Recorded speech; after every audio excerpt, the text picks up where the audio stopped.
I have a big question, which is who runs the world? It used to be an easy question to answer. Opening with a question is a great way to start, but he could have paused a little bit longer to let people be drawn in and think about the question. About 15 years ago, things got a little more complicated.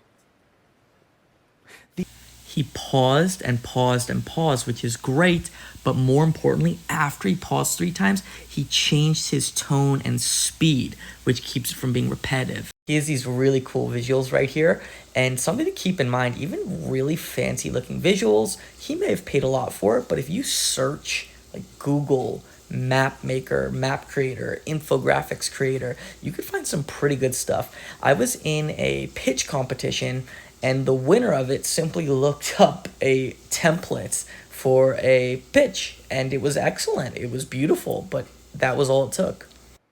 The United States was the principal exporter of democracy in the world. Not always successfully, often hypocritically, but number one nonetheless. Today, the United States has become the principal exporter of tools that destroy democracy.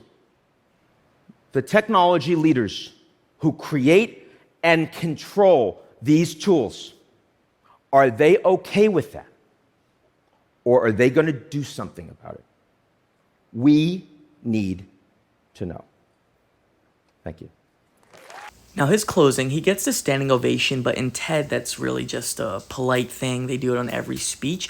But what really took away his impact is he's trying to do this contrast. His position is the United States used to export democracy, and now they are exporting these harmful database tools.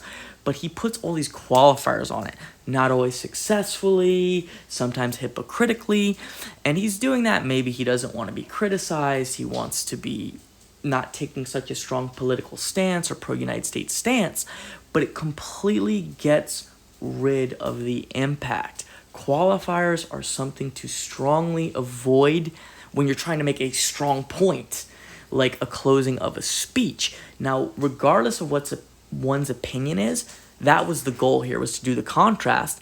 And if he wanted to leave room for error, he could have said the goal of the United States was, rather than saying the United States was and then putting 2 sentences of qualifiers on it.